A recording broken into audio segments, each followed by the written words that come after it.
ಸಂಬಳ ತಗ ಅಂತ.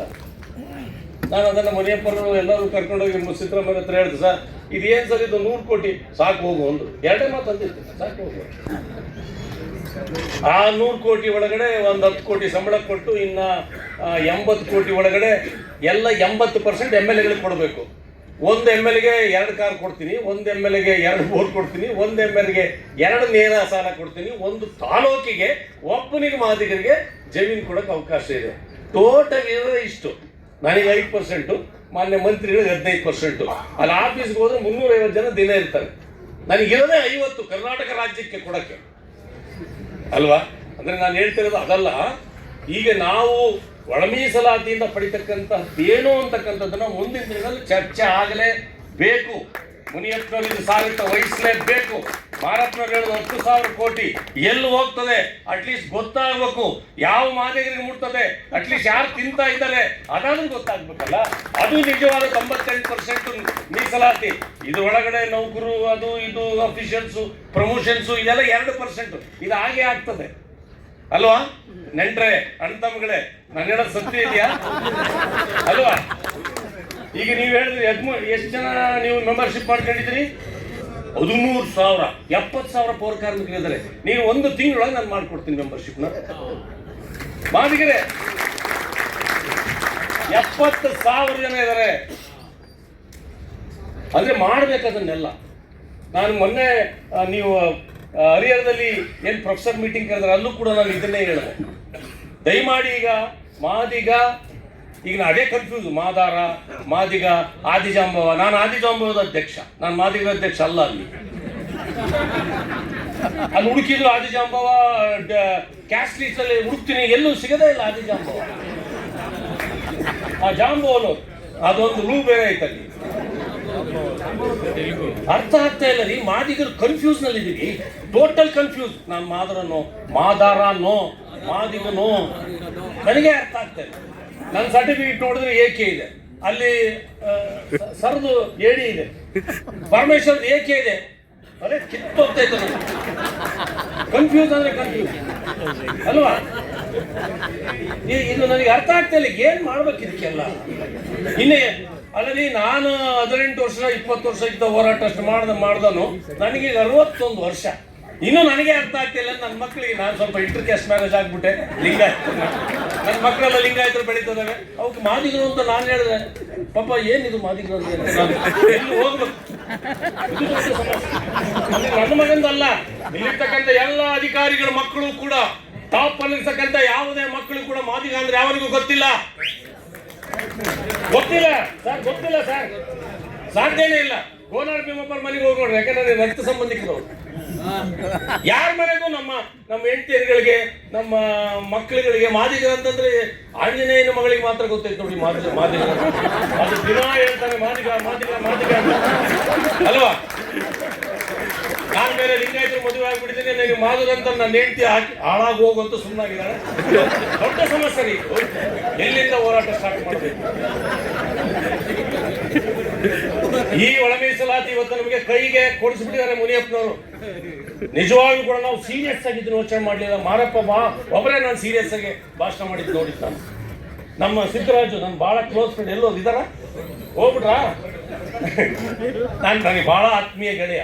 ಬಟ್ ನಾನು ನೋಡ್ತಾ ಇದ್ದೀನಿ ಬೆಂಗಳೂರಿನಲ್ಲಿ 20 ಲಕ್ಷ ಜನ ಇದ್ದಾರೆ ಮಾದಿಗರು ಅಂತ ನಮ್ಮ ಗುರುಗಳು ಹೇಳ್ತಾ ಇದ್ದಾರೆ. ನಮ್ಮ ಮುನಿಯಪ್ಪನವರು ನೀನು ತಪ್ಪೆ ತಗೊಂಡು ನೋಡಿದ್ರೆ 300 ಜನ ಬರೋಲ್ಲ. ನಮ್ಮ ಸಿದ್ದರಾಜು ಅವ್ರಿಗೆ ಅವ್ರು ಭಾಷಣ ಮಾಡಕ್ಕೆ ಕೊಡೋ ತನಕ ಅವ್ರಿಬ್ಬರು 3 ಜನ ಸ್ನೇಹಿತರು ಸಿದ್ದರಾಜು ಕೊಡ್ರಿ ಅಂತಂತ. ಅರೆ ಇಲ್ಲಿ ನಾವು ಸ್ಟ್ರೈಕ್ ಕರೆದ್ರೆ ಉತ್ತರ ಕರ್ನಾಟಕದಿಂದ ಬರ್ಬೇಕಲ್ರಿ ಮಾದಿಗರು.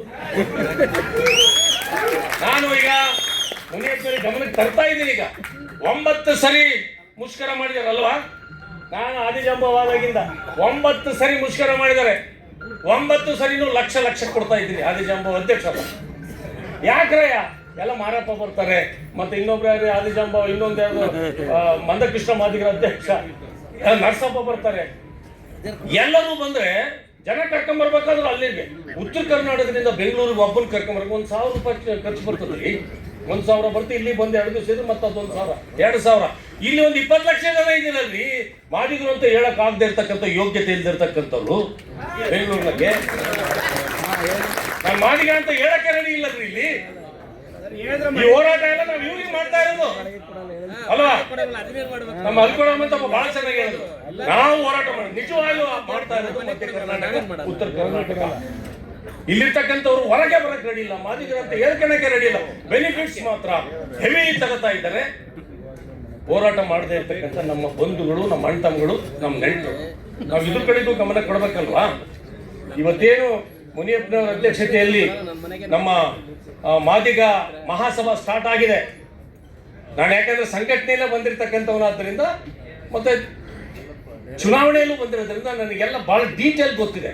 ನಾನು ಭಾಷಣ ಮಾಡೋಕ್ಕೆ ನಿಜವಾದ ಭಾಷಣ, ನಿಜವಾದ ಸಂಘಟನೆ ಮಾಡ್ತಕ್ಕಂಥದ್ದನ್ನು ಕಲ್ತ್ರೆ ಮಾತ್ರ ಆಗೋದು. ಮಂಜುನಾಥ್ ಭಾಷಣದಲ್ಲಿ ಅದನ್ನು ನಾನು ನೋಡಿದೆ. ಸ್ಪಷ್ಟವಾದಂಥ ಚಿತ್ರಣವನ್ನು ನೌಕರು ಏನು ಮಾಡಬೇಕು ಅಂತಂದೇಳಿ ಹೇಳಿದ್ರು. ಎಸ್, ನೌಕರು ಅದನ್ನೇ ಮಾಡಬೇಕು.